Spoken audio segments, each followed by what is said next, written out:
Morning students. आज हम class 10th में लेसन नंबर 6 कालिदास का प्राणी प्रेम में पेज नंबर 15 पर समझेंगे।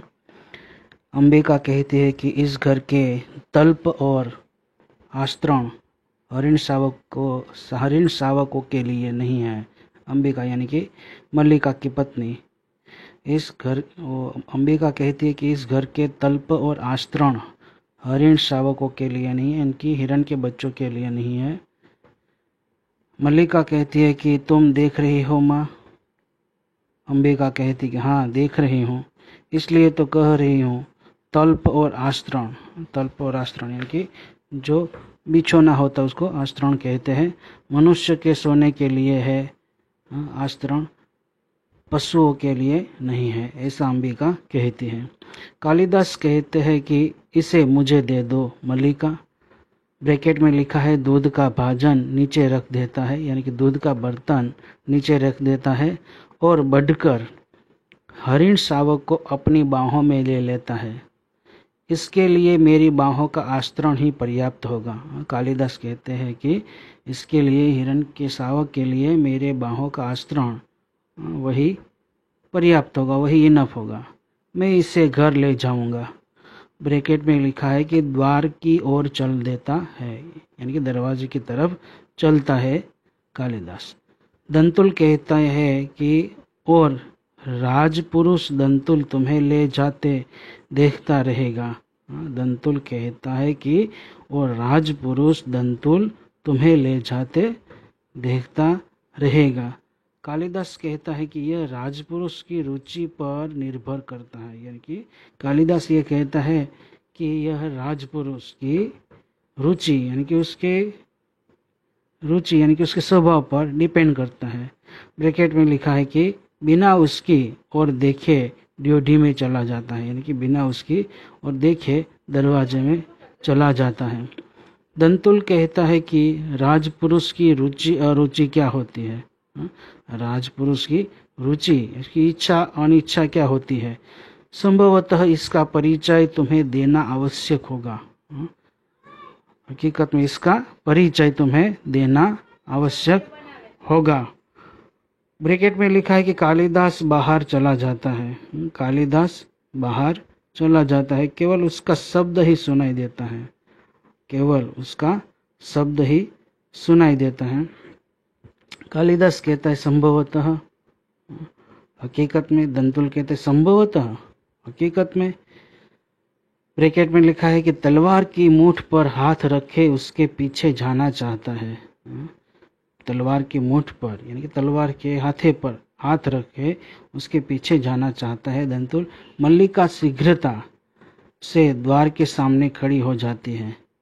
मल्लिका कहती ठहरो राजपुरुष, हरिण शावक के लिए हठ मत करो, हरिण के बच्चे के लिए जिद मत करो, ऐसा मल्लिका दंतुल को कहती है। तुम्हारे लिए प्रश्न अधिकार का है, उनके लिए संवेदना का। तुम्हारे लिए प्रश्न अपने अधिकार का, अपने हक का है, मगर उनके लिए संवेदना का।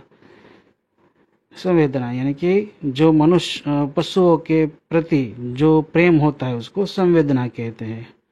कालिदास निशस्त्र होते हुए भी तुम्हारे शस्त्र की चिंता नहीं करेंगे।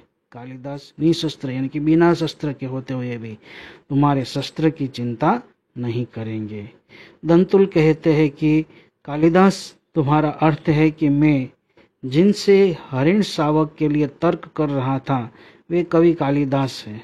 दंतुल कहते हैं कि कालिदास तुम्हारा अर्थ है कि जिनसे हरिण शावक के लिए, तुम्हारा अर्थ है कि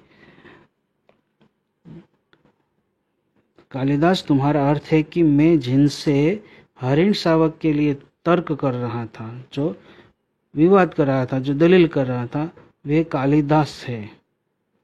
मल्लिका कहती है कि हाँ, परंतु तुम यह कैसे जानते हो कि कालिदास कवि है। दंतुल कहते हैं कि कैसे जानता हूँ, उज्जैनी की राज्यसभा का प्रत्येक व्यक्ति ऋतुसंहार के लेखक कवि कालिदास को जानता है। दंतुल ऐसा कहता है कि जैसे कैसे जानता हूँ, उज्जैनी का राज्यसभा का हर एक व्यक्ति ऋतुसंहार जो कालिदास ने लिखा था, ऋतुसंहार, और ऋतुसंहार के लेखक कवि कालिदास को कैसे कोई नहीं जानता, हर एक मनुष्य जानता है। मल्लिका कहती कि उज्जैनी की राज्यसभा का प्रत्येक व्यक्ति उन्हें जानता है। उज्जैनी की राज्यसभा का हर एक व्यक्ति उन्हें जानता है, कालिदास को। दंतुल कहता है कि सम्राट ने स्वयं ऋतुसंहार पढ़ा और उसकी प्रशंसा की। सम्राट ने स्वयं ऋतुसंहार पढ़ा और उसकी तारीफ की। इसीलिए आज उज्जैनी का राज्य ऋतुसंहार के लेखक का सम्मान करना और उन्हें राजकवि का सम्मान देना चाहता है। इसीलिए आज उज्जैनी का राज्य, पूरा राज्य ऋतुसंहार के लेखक यानी कालिदास का सम्मान करना और उन्हें राजकवि का सम्मान देना चाहता है।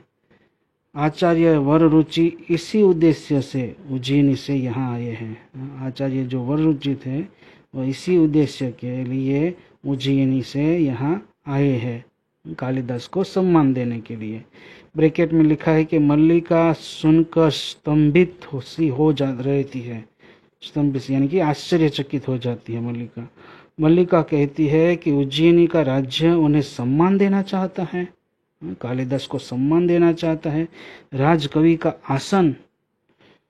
दंतुल कहता है कि मुझे खेद है, मैंने उनके साथ अशिष्टता का व्यवहार किया, मुझे जाकर उनसे क्षमा मांगनी चाहिए। दंतुल कहता है मल्लिका से कि मुझे खेद है, मुझे दुख है बहुत कि मैंने उनके साथ अशिष्टता का व्यवहार किया, यानी कि बुरा व्यवहार किया। मुझे जाकर उनसे क्षमा मांगनी चाहिए, माफ़ी मांगनी चाहिए कालिदास से। ठीक है स्टूडेंट्स, यहाँ आपका ये लेसन पूरा होता है कालिदास का प्राणी प्रेम।